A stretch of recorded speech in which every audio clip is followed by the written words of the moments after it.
আর্চিকর কাণ্ড পরবর্তীতে চিকিৎসকদের সঙ্গে উচ্চ পর্যায়ের বৈঠক, আর এবার চিকিৎসকদের সঙ্গে বৈঠকে বসছেন মুখ্যমন্ত্রী। ধনধান্য অডিটোরিয়ামে 24শে ফেব্রুয়ারি হবে এই বৈঠক। চিকিৎসার অপর নাম সেবা নামে কনভেনশনের আয়োজন। অন্যদিকে গ্রিভেন্স সেলের সঙ্গে বৈঠক কলকাতা মেডিকেল এবং এনআরএস এর। কলেজ সংগঠনের সঙ্গে বৈঠক স্টেট গ্রিভেন্স সেলের।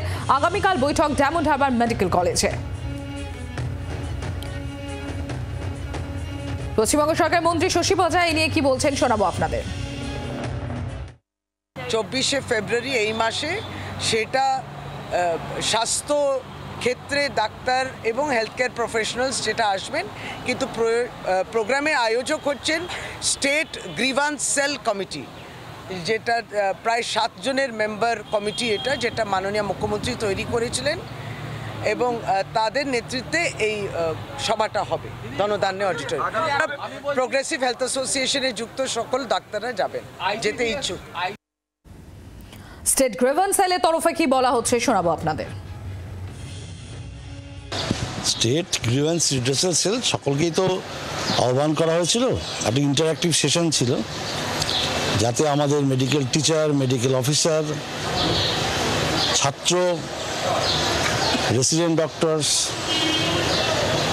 এবং তাদের কোথায় কোথায় কোথায় কোথায় কী অসুবিধে, এবং সেটা সব জায়গাতেই মোটামুটি এক।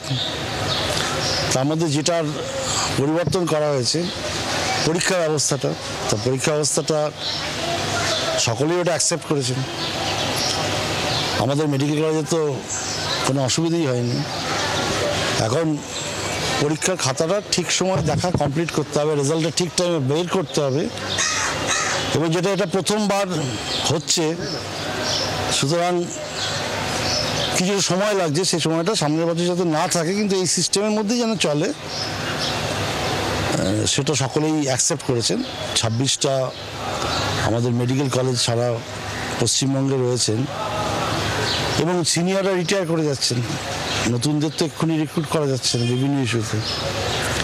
ফলে ফ্যাকাল্টি ডেফিসিটটা একটা সব ডিপার্টমেন্টের একটা প্রবলেম, সেটা তো সমস্যা সমাধানের চেষ্টা হচ্ছে। এসআর যারা পাস করবেন তাদের কম্পিটেন্সি অনুযায়ী তাদের যেমন কিছু মেডিকেল কলেজে পোস্টিং হওয়া দরকার এবং তাদের পেরিফেরাল মেডিকেল কলেজে পোস্টিং হওয়া দরকার, কারণ ওখানে তো পিজিটি নেই। এনএমসির রুল অনুযায়ী সকলেই কাজ করতে হবে।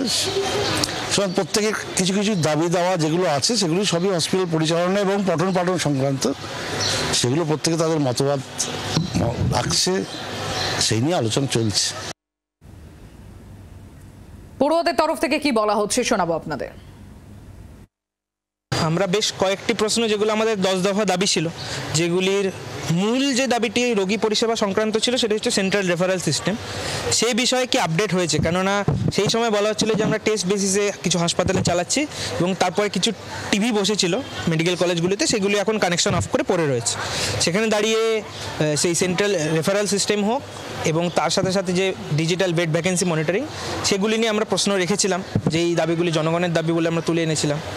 তার সাথে সাথে এই আমাদের পশ্চিমবঙ্গের চিকিৎসা স্বাস্থ্য যে শিক্ষার ক্ষেত্রে যে একটা ডিসপ্যারিটি রয়েছে, যেখানে আমরা দেখতে পাচ্ছি এই অভয়ার আন্দোলনের সময় ছাত্রদের পরীক্ষার নিয়ে নানা রকম দুর্নীতির কথা সামনে আসে। সেইগুলিকে আনসার দেওয়ার জন্য আমাদের সরকার ফ্রিস্কিং বা ফিজিক্যালি তাদের পকেট চেক করা বা নানা রকম জিনিসপত্র করেছে, সিসিটিভি বা 24/7 ভিডিও মনিটরিংয়ের মাধ্যমে। সেগুলিতে সবেতেই আমাদের সহমত রয়েছে, পরীক্ষা একদম পরীক্ষার মতোই হওয়া উচিত। সেই পরীক্ষার সাথে সাথে যে চিকিৎসা শিক্ষার যে পার্টটা, সেটাকেও যেন সমান গুরুত্ব দিয়ে দেখা উচিত। মার্চ মাসে ইলেকশনের কথা বলা হয়েছিল, আজ ফেব্রুয়ারি 11 তারিখ।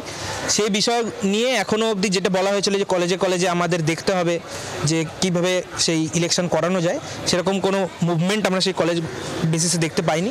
এখনও বিভিন্ন জায়গায় যে থ্রেড কালচারের মাথারা, তারা বর্ধমানে হচ্ছে পরীক্ষার চিটিং ফিরিয়ে আনার কথা বলছে। আমাদের কলেজেরই একটি ঘটনা ঘটেছে কয়েকদিন আগে, যে একজন ছাত্র অপর তার জুনিয়রকে থ্রেট দিয়েছে, আমার একটি ফোন করলেই তোর পরীক্ষা ফেল হয়ে যাবে। সেই সবকটি কথা আমরা তুলে ধরেছি। তারা বলেছেন যে এখন তো খাতা খুব স্ক্রুটিনি মতো চেক করা হচ্ছে, সেইগুলি তারা সেভাবে আনসার দেবেন। আরজিকর কাণ্ডের পর মুখ্যমন্ত্রী মমতা বন্দ্যোপাধ্যায় এই প্রথম চিকিৎসকদের সঙ্গে সাক্ষাৎ করবেন। বিভিন্ন মেডিকেল কলেজ হাসপাতালের চিকিৎসকরা উপস্থিত থাকবেন কনভেনশনে। চিকিৎসার অপর নাম সেবা এই কনভেনশন হতে চলেছে আগামী 24 তারিখ ধনধান্য অডিটোরিয়ামে। যে কনভেনশনের আগে স্টেট লেভেল গ্রিভান্স সেলের সদস্যরা বিভিন্ন মেডিকেল কলেজ হাসপাতালে গিয়ে চিকিৎসকদের সঙ্গে বৈঠক করছেন এবং সেখানে দাঁড়িয়ে আজকে কলকাতা মেডিকেল কলেজ হাসপাতালে সকাল 11টা থেকে ইতিমধ্যে বৈঠক চলছে। তারপর এনআরএস মেডিকেল কলেজ হাসপাতালে দুপুর 3টে থেকে বৈঠক রয়েছে এবং তারপর আগামীকাল ডায়মন্ড হারবার মেডিকেল কলেজ হাসপাতালে চিকিৎসকদের সঙ্গে বৈঠক করবেন আগামীকাল স্টেট লেভেল গ্রিভান্স সেলের সদস্যরা। তারপর দিন প্রথমত রামপুরহাট মেডিকেল কলেজ হাসপাতাল, সেখানে সকাল 11টা থেকে বৈঠক, দুপুর 3টে থেকে বৈঠক রয়েছে একেবারে যে হাসপাতালে একাধিক হাসপাতালে। এবং এই যে বৈঠক, সেই বৈঠকের পর সেখান থেকে দাঁড়িয়ে চিকিৎসকদের ঠিক কি অভিযোগ রয়েছে সেই অভিযোগ নথিভুক্ত করবেন স্টেট লেভেল গ্রিভান্স সেলের সদস্যরা। কি পরামর্শ রয়েছে চিকিৎসকদের সমস্ত কিছু লিপিবদ্ধ করে আগামী 24 তারিখ যখন চিকিৎসার অপর নাম সেবা এই কনভেনশনে মুখ্যমন্ত্রী উপস্থিত থাকবেন, সেখানে মুখ্যমন্ত্রীর হাতে তুলে দেওয়া হবে এই সমস্ত অভিযোগ এবং চিকিৎসা ব্যবস্থার উন্নতিতে পরামর্শ। সব মিলিয়ে এই প্রথম রাজ্যের মুখ্যমন্ত্রী মমতা বন্দ্যোপাধ্যায় এত বড় আকারে কোনো কনভেনশনে চিকিৎসকদের সঙ্গে সরাসরি ইন্টারাকশন করবেন, সরাসরি সাক্ষাৎ করবেন এবং তাদের অভিযোগের কথা শুনবেন। ক্যামেরায় শুভ্র ঘোষের সঙ্গে অয়ন শর্মা, জি 24 ঘন্টা, কলকাতা। বাংলার আওয়াজ, বাঙালির আবেগ, জি 24 ঘন্টা।